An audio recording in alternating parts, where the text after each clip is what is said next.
નમસ્કાર વિદ્યાર્થી મિત્રો, આપ સૌનું ગુજરાતી પાઠશાળામાં હાર્દિક સ્વાગત છે. વિદ્યાર્થી મિત્રો, આજે આપણે ધોરણ 7 સ્વ અધ્યયન પોથીનો ભાગ નંબર 1 એમાં વિજ્ઞાન વિષયમાં ચેપ્ટર નંબર 1 વનસ્પતિમાં પોષણ એનું આજે આપણે વિગતવાર સોલ્યુશન જોવાના છીએ. વિદ્યાર્થી મિત્રો, ભાગ 1ના તમામ વિષયોના તમામ ચેપ્ટરના સોલ્યુશન ક્રમશઃ આપણી યુટ્યુબ ચેનલ ઉપર મૂકવામાં આવશે. તો આજે જ અમારી ચેનલને સબસ્ક્રાઇબ કરો, બાજુમાં રહેલ બેલ આઇકોન જરૂરથી દબાવો, જેથી કરીને અમારા વિડીયોની નોટિફિકેશન આપ સુધી સૌથી પહેલા મળી રહે. પહેલો પ્રશ્ન છે, યોગ્ય વિકલ્પ જે છે એ પસંદ કરી એની સામે આપણે ખરાની નિશાની કરવાની છે. તો એમાં પહેલો પ્રશ્ન કે ફાફડાથોર પ્રકાશ સંશ્લેષણની ક્રિયા કયા અંગ દ્વારા કરે છે? તો એમાં આન્સર આવશે પ્રકાંડ. બીજું, બિલાડીના ટોપમાં કયા પ્રકારનું પરાવલંબી પોષણ જોવા મળે છે? તો એમાં આન્સર આવશે મૃતોપજીવી. ત્રીજું, પર્ણરંધ્રો કયા કોષો દ્વારા આવૃત હોય છે? તો એમાં આન્સર આવશે રક્ષક કોષો. 4, વનસ્પતિના કયા અંગને રસોડા તરીકે ઓળખવામાં આવે છે? તો આન્સર આવે પર્ણ. 5, સ્વાવલંબી પોષણ પદ્ધતિમાં શેની જરૂરિયાત હોય છે? તો કે તમામ આવશે, કાર્બન ડાયોક્સાઇડ, ક્લોરોફિલ, સૂર્યપ્રકાશ, એટલે કે આપેલ તમામ. છઠ્ઠો પ્રશ્ન, કયા વાયુનું શોષણ વનસ્પતિ પાણી સાથે કરે છે? તો એમાં આન્સર આવશે કાર્બન ડાયોક્સાઇડ. 7મો પ્રશ્ન, નીચેનામાંથી કયું વાક્ય કે વાક્યો સાચા છે? તો દરેક લીલી વનસ્પતિ તેમનો ખોરાક જે છે એ જાતે બનાવે, આ વિધાન સાચું છે. મોટા ભાગે પ્રાણીઓ સ્વાવલંબી હોય, તો આ વિધાન ખોટું છે. પ્રકાશ સંશ્લેષણ માટે કાર્બન ડાયોક્સાઇડની જરૂર નથી, આ વિધાન પણ ખોટું છે. પ્રકાશ સંશ્લેષણ દરમિયાન ઓક્સિજન મુક્ત થાય, આ વિધાન સાચું છે. એનો મતલબ 1 અને 4 સાચા છે. તો અહીંયા જે આ ઓપ્શન આપેલો છે એ આન્સર આવશે. 8મો પ્રશ્ન, પ્રકાશ સંશ્લેષણની ક્રિયા માટે નીચેનામાંથી કયા પદાર્થો હવામાંથી મળે છે? તો એમાં આવશે કાર્બન ડાયોક્સાઇડ. ત્યારબાદ બીજો પ્રશ્ન છે ખાલી જગ્યા પૂરવાની. તો ખાલી જગ્યા પ્રકારની પોષણ પદ્ધતિ યજમાન માટે નુકસાનકારક હોય છે? તો એમાં આવશે પરોપજીવી. 10મું, પર્ણમાં રહેલા સ્ટાર્ચની હાજરીની તપાસ ખાલી જગ્યાના ઉપયોગથી થઈ શકે છે? તો એમાં આન્સર આવશે આયોડીન. 11મું, સૂર્યપ્રકાશનું શોષણ ખાલી જગ્યા રંજક કણ કરે છે? તો એમાં આન્સર આવશે હરિતકણ. 12મું, રાઇઝોબિયમ બેક્ટેરિયા ખાલી જગ્યામાંથી પોષણ મેળવે છે? તો એમાં આવશે સહજીવી. 13મું, ખનિજ તત્વોનું ખાલી જગ્યા દ્વારા શોષણ થાય અને તેમનું પરિવહન ખાલી જગ્યા સુધી થાય? તો કે મૂળ દ્વારા શોષણ થાય અને પર્ણ દ્વારા એનું પરિવહન થાય. ત્યારબાદ નીચેના પ્રશ્નોના એક વાક્યમાં જવાબ આપો. 14મો પ્રશ્ન, પર્ણમાં કયા ઘટકની હાજરીના કારણે પ્રકાશ સંશ્લેષણ થાય છે? તો કે હરિતકણ અથવા તો હરિત દ્રવ્યની હાજરીને કારણે પ્રકાશ સંશ્લેષણ થાય. 15મો પ્રશ્ન, કાગડા અને ભેંસ વચ્ચે કયા પ્રકારનું સહજીવન જોવા મળે? તો કે ભેંસના શરીર પર રહેલ જીવજંતુઓને કાગડો ખાય છે અને ભેંસના શરીરને જીવાતથી રાહત આપે છે. 16મું, કયા બેક્ટેરિયા વાતાવરણમાંના નાઇટ્રોજનને દ્રાવ્ય સ્વરૂપમાં ફેરવે છે? તો કે રાઇઝોબિયમ બેક્ટેરિયા જે છે એ વાતાવરણમાંના નાઇટ્રોજનને દ્રાવ્ય સ્વરૂપમાં ફેરવે છે. 17મો પ્રશ્ન, વનસ્પતિના પર્ણ સિવાય બીજા કયા અંગ પ્રકાશ સંશ્લેષણની ક્રિયા કરી શકે છે? તપાસ કરી નોંધ તૈયાર કરો. તો વનસ્પતિના પર્ણ સિવાય બીજા પ્રકારના અંગ જે છે એ પ્રકાશ સંશ્લેષણની ક્રિયા કરી શકે, ઉદાહરણ તરીકે ફાફડાથોર. 18મું, વનસ્પતિ સિવાય કયા સજીવો સ્વાવલંબી પોષણ દર્શાવે છે? તો કે લીલ જે છે એ વનસ્પતિ સિવાય સ્વાવલંબી પોષણ દર્શાવે. 19મો પ્રશ્ન, પ્રકાશ સંશ્લેષણની ક્રિયા માટે વનસ્પતિને શાની જરૂર પડે છે? તો કે પ્રકાશ સંશ્લેષણની ક્રિયા માટે વનસ્પતિને સૂર્યપ્રકાશ, હરિતદ્રવ્ય, કાર્બન ડાયોક્સાઇડ અને પાણીની જરૂર પડે છે. 20. કીટાહારી વનસ્પતિ કીટકોમાંથી શું પ્રાપ્ત કરે છે? તો કે કીટાહારી વનસ્પતિ કીટકોમાંથી પાચન કરી પોષક દ્રવ્યો અથવા તો પોષક તત્વો જે છે એ મેળવે છે. 21મો પ્રશ્ન, રણ પ્રદેશમાં ઉગતી વનસ્પતિ માટે બાષ્પોત્સર્જન નુકસાનકારક છે? સમજ આપો. તો રણ પ્રદેશમાં ઉગતી વનસ્પતિને પાણી ખૂબ જ ઓછું મળે છે, તેથી વનસ્પતિમાં બાષ્પોત્સર્જન વધુ હોય તો તે વનસ્પતિને પાણીની વધુ જરૂર પડે છે. માટે રણ પ્રદેશમાં ઉગતી વનસ્પતિ માટે બાષ્પોત્સર્જન નુકસાનકારક છે.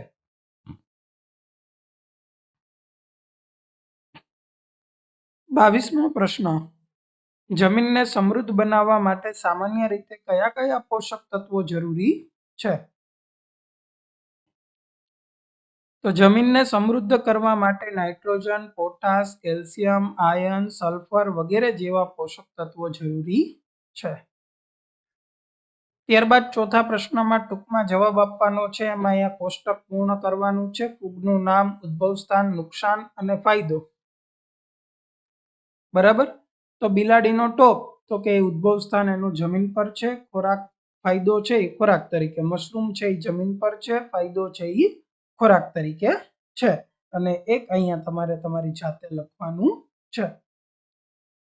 24મો પ્રશ્ન, જમીનમાં નાઇટ્રોજનનું સ્થાપન કેવી રીતે થાય છે? તો કે કઠોળ વર્ગની વનસ્પતિના મૂળમાં રાઇઝોબિયમ નામના બેક્ટેરિયા વસવાટ કરે.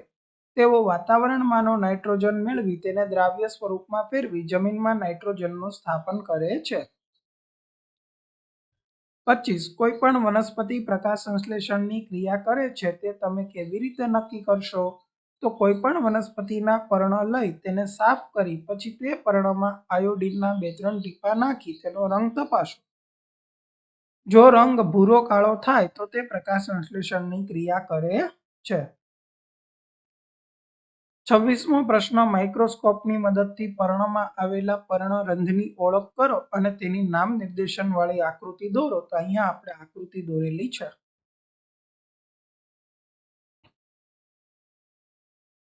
ત્યારબાદ 27મો પ્રશ્ન, કે અમરવેલ વનસ્પતિ હોવા છતાં શા માટે પોષણ માટે બીજી વનસ્પતિ પર આધાર રાખે છે? તો અમરવેલ પર્ણ વગરની પીળા રંગની પ્રકાંડવાળી વનસ્પતિ છે. તેમાં હરિતદ્રવ્ય ન હોવાથી પ્રકાશ સંશ્લેષણની પ્રક્રિયા કરી શકતી નથી અને પોતે ખોરાક બનાવી શકતી નથી. તે અન્ય મોટા વૃક્ષની શાખાઓ અને ડાળીઓ પર પીળા રંગની પાતળી દોરી માફક વીંટળાઈને પોષક તત્વમાંથી પોષણ મેળવે છે. 28મો પ્રશ્ન, વનસ્પતિમાં પોષક તત્વોની આવશ્યકતા જણાવો. જો વનસ્પતિને પૂરતા પ્રમાણમાં પોષક તત્વો ન મળે તો વનસ્પતિની વૃદ્ધિ અને વિકાસ યોગ્ય રીતે થતો નથી અને યોગ્ય ઉત્પાદન મળતું નથી. 29મો પ્રશ્ન, સજીવો દ્વારા ખોરાક ગ્રહણ કરવાની અને શરીર દ્વારા તેના ઉપયોગમાં લેવાની પ્રક્રિયાને શું કહેવાય? સજીવો દ્વારા ખોરાક ગ્રહણ કરવાની અને શરીર દ્વારા તેને ઉપયોગમાં લેવાની જે પ્રક્રિયા છે એને પોષણ કહે છે.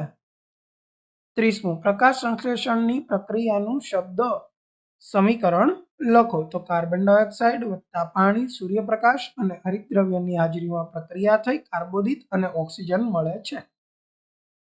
31મો પ્રશ્ન, રક્ષક કોષો દ્વારા આવરિત છિદ્રોને શું કહેવાય છે? તો કે રક્ષક કોષો દ્વારા આવરિત છિદ્રોને પર્ણરંધ્ર કહે છે. 32, પર્ણ કઈ ઉર્જાનું શોષણ કરે છે? આ ઉર્જાનું શોષણ કરવા પર્ણમાં શું આવેલું છે? તો કે પર્ણ સૂર્ય ઉર્જાનું શોષણ કરે છે. તે પર્ણમાં આવેલ હરિતદ્રવ્ય દ્વારા કરે છે. 33, વાતાવરણમાં રહેલા ઓક્સિજનનું પ્રમાણ જળવાઈ રહે છે. સમજાવો. તો વાતાવરણમાં રહેલ કાર્બન ડાયોક્સાઇડનું વનસ્પતિ પ્રકાશ સંશ્લેષણની ક્રિયામાં વાપરીને અને ઓક્સિજન વાયુ મુક્ત કરે છે. આમ વાતાવરણમાં રહેલા ઓક્સિજનનું પ્રમાણ જળવાઈ રહે છે. 34મો પ્રશ્ન, પોષક તત્વોને પર્ણ સુધી પહોંચાડનાર નળીઓને શું કહેવાય? અને તે વનસ્પતિના કયા કયા અંગોમાં પ્રસરેલ હોય છે? તો પોષક તત્વોને પર્ણ સુધી પહોંચાડનાર નળીઓને જલવાહિની કહે છે. તે વનસ્પતિના પ્રકાંડ અને દરેક ડાળી સુધી પ્રસરેલ હોય છે. 35. રણમાં ઉગતી વનસ્પતિઓ ઉપર ભીંગણાનું આવરણ કે કાંટા જેવા પર્ણો જોવા મળે છે. સમજાવો. તો રણમાં પાણીની અછત હોય છે, તેથી વનસ્પતિના પર્ણો નાના હોય તો બાષ્પોત્સર્જન દ્વારા ઓછા પાણીનો વ્યય થાય છે અને વનસ્પતિ ઓછા પાણીમાં જીવન ટકાવી શકે છે.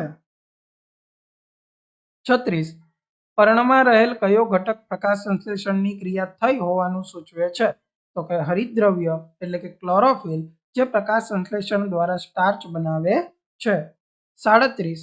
લીલ પ્રકાશ સંશ્લેષણ કરી શકે છે. સમજાવો. તો કે હા, લીલ હરિતદ્રવ્ય ધરાવે છે, આથી લીલ પ્રકાશ સંશ્લેષણની પ્રક્રિયા દ્વારા પોતાનો ખોરાક જાતે બનાવે છે, તેથી લીલ સ્વયંપોષી છે. 38. કળશ પર્ણ કીટાહારી વનસ્પતિની નામ નિર્દેશન વાળી આકૃતિ દોરી વર્ણવો. તો અહીંયા જે છે, અહીંયા આપણે આકૃતિ દોરેલી છે, બરાબર.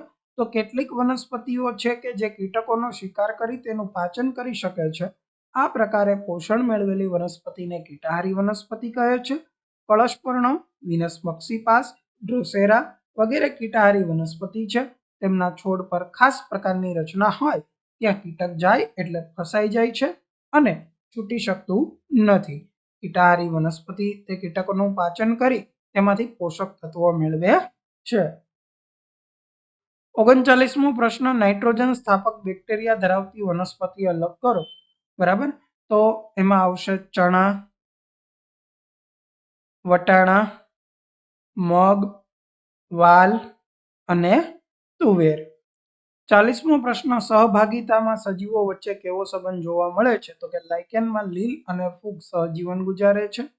લીલ ફૂગને પ્રકાશ સંશ્લેષણ દ્વારા ખોરાક પૂરો પાડે છે, જ્યારે ફૂગ લીલને વસવાટ માટે પાણી અને ખનિજ તત્વો આપે છે. આમ બંને વચ્ચે પરસ્પર સંબંધ જોવા મળે છે.